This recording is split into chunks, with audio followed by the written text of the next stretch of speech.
Hello folks. 9 months ago I posted a video describing a handheld game console that I had built using the Raspberry Pi Pico microcontroller with the PicoMite MMBasic firmware, and I demonstrated it running a simple laser cycle game. Since then, thanks to my friends on the Backshed forum, and especially Mick Gullifson who designed the PCB for me, I now have something a little less Heath Robinson to show, a device christened the GameMite. The majority of this video is me demonstrating some games for the system, all of which are written in BASIC, but after that I will briefly describe the hardware. And so we begin. The power switch is on the left and it takes just a few moments to boot up. This one is running version 1.2 of the GameMite software and PicoMite firmware version 5.08. The GameMite boots into a menu from where we can select a program to launch. The contents of this menu can be configured by using the PicoMite inbuilt editor via a serial terminal from a PC. First up is Circle 1 by Volhout. This original game is what you might get if you described Snake to an alien programmer. You eat apples to get bigger and try to avoid collisions. However, instead of getting longer each time your creature eats an apple, it increases in diameter, and when it collides with the AI player it shrinks. To win, your creature has to grow larger than the screen.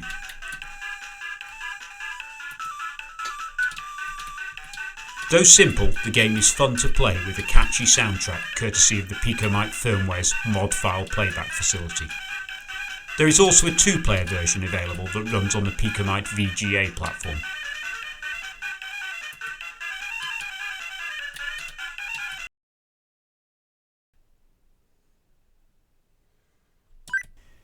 Next, we move on to my laser cycle game. Nothing has changed here since I published the video demonstrating it on the GameMite prototype. The game itself is pretty basic, but it does have menu, high score and music engine implementations that I hope to reuse in the future.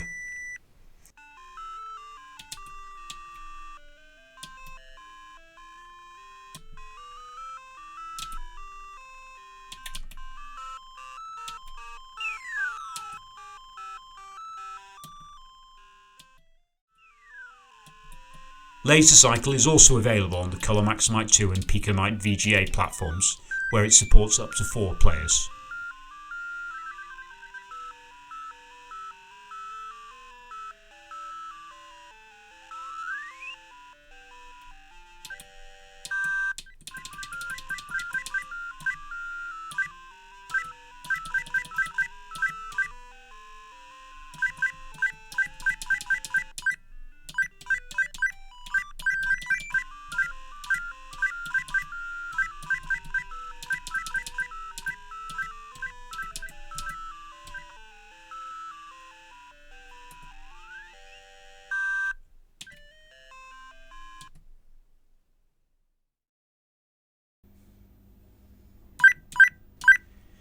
Every platform needs a Space Invaders implementation, and the GameMite is no different.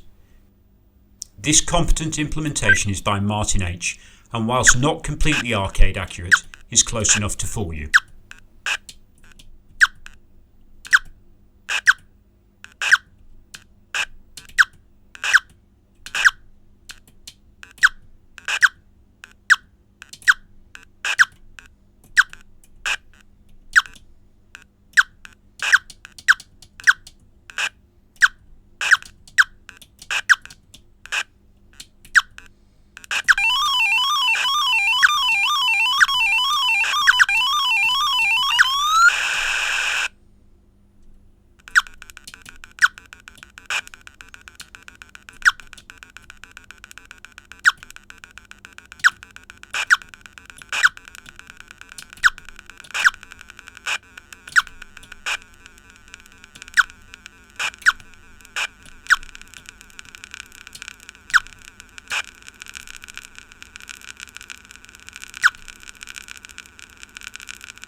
something a bit different now. This is Yellow River Kingdom, a simple resource management game influenced by Hammurabi. It was originally written by Tom Hartley, Jerry Temple Fry and Richard G. Warner and included on the BBC Micro welcome tape from where I remember playing it at school.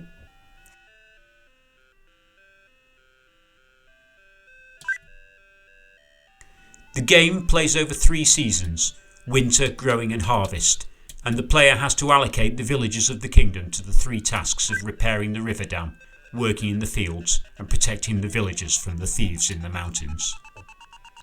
If you get it wrong, then the river floods the fields, or the thieves rob and kill the villagers, or everybody starts starving and runs off to join the thieves.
Next, we have a 3D maze game by Martin H. It's more of a tech demo than a game, though perhaps one day it will get a tyrannosaur to hunt you through the maze.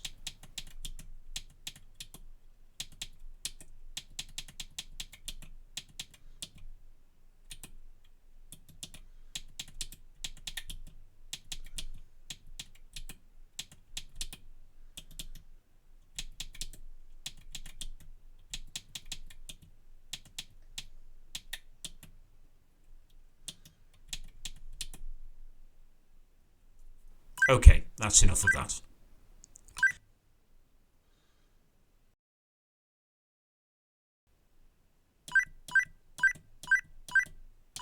I show the next 2 programs only for the sake of completeness.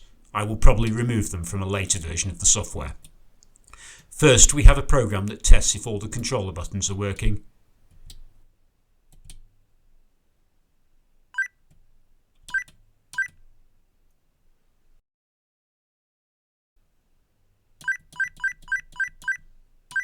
And secondly, a program that tests the audio.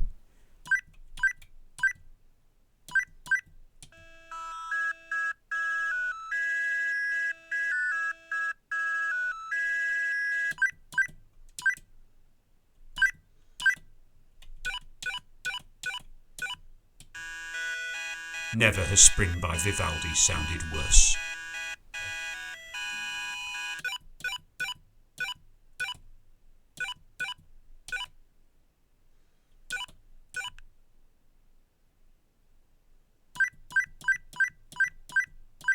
The PicoMite also has a file browser program that can be used to run programs that haven't been added to the menu.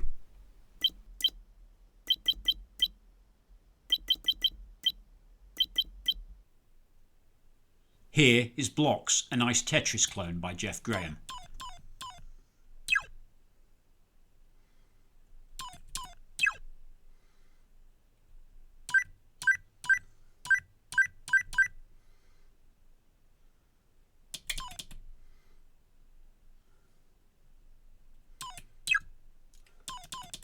I don't recall being this bad at Tetris, so like a bad workman I'm going to blame the tools.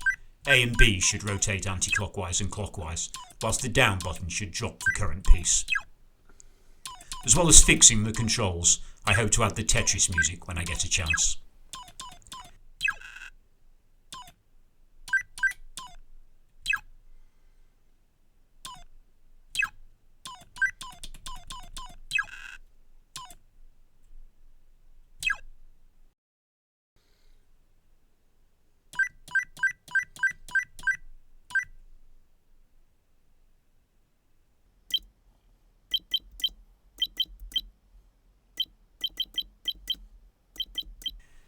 We then have PicoMan, which as the name suggests is a Pac-Man clone, a game by Jeff Graham.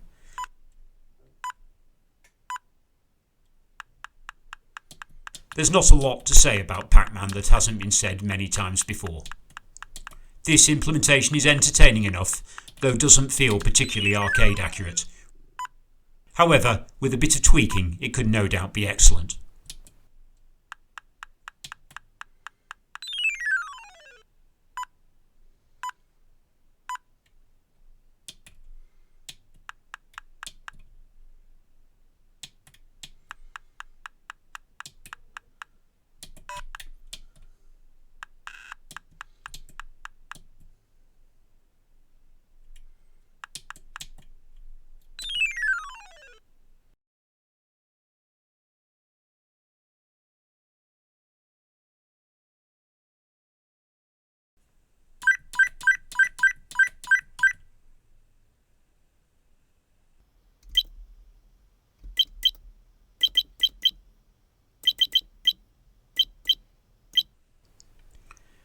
The most recent game written for the game Mite is a Flappy Bird clone by Volhout.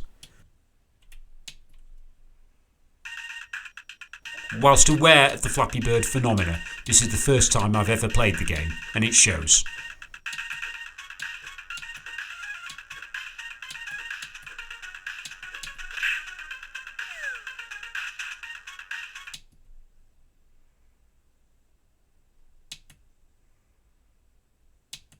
Again, this game has an excellent soundtrack courtesy of the mod file playback facility.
Saving the best for last, this is the retro gaming phenomena known as Petsky robots.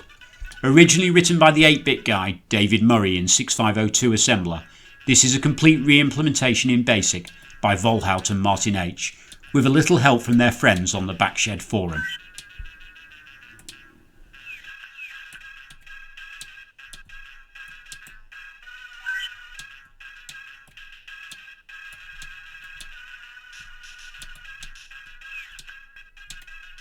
Whilst I've watched the 8-bit guy's videos, I've never played the game on any other platform, but as far as I can tell, it is an accurate rendition.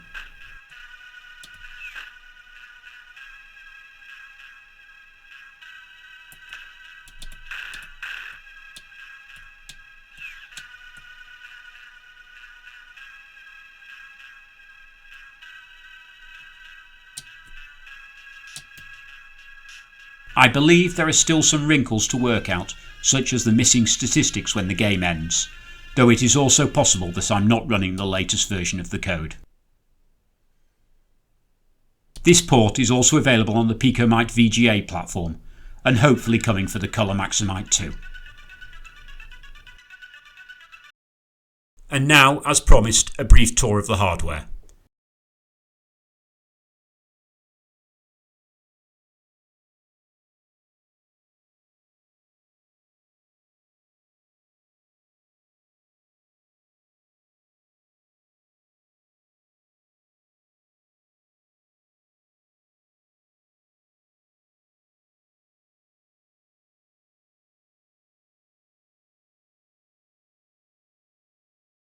The game Mite has 8 controller buttons laid out like an NES controller, plus a reset button. On the side we have the power switch, charge indicator LED and a ground test point. The display is an ILI 9341 SPI LCD display. This is the 3.2 inch version, though the PicoMite will also take the 2.8 inch version. Underneath the display is a full-sized SD card reader. These come as standard on this display module. Though not part of the standard PicoMite build, I have also hacked a micro SD card reader in parallel on this one. You don't have to have an SD card installed, as the Pico module is configured with a flash drive large enough to hold 6 or so simple games. This is a standard Raspberry Pi Pico module. The device is charged and programmed through the micro USB connector on it. This is a TP4056 charger module for the lithium-ion battery.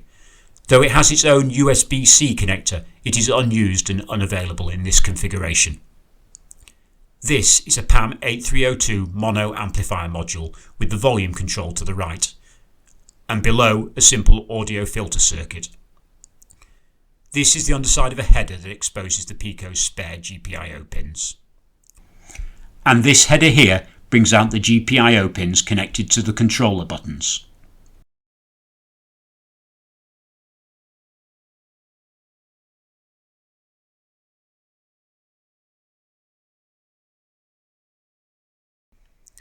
There is nothing much under the PCB, just the connection to the speaker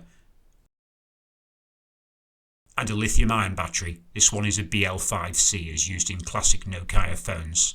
And this is the spare GPIO header mentioned earlier. And now to put it back together and start it up to check I haven't broken anything.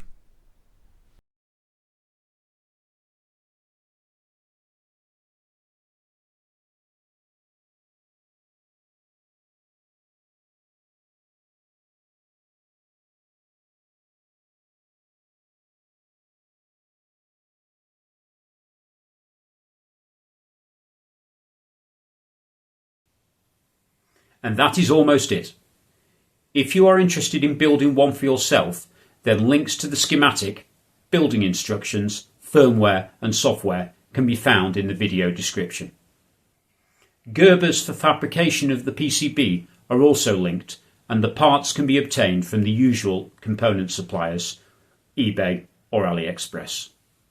Alternatively, Mick or myself can provide partial kits including PCB and all the components except for the Pico TFT display and battery. Finally, before I go, I'd like to thank everyone who helped Mick and myself with this project, especially Bill McKinley, and extend special thanks to Jeff Graham and Peter Mather for creating the MMBasic and PicoMite platform, without which the PicoMite would not have been possible. If you have anything to say about this project, good or bad, then please write it in the comments section below. Thanks for watching. I hope you enjoyed this video. Goodbye for now.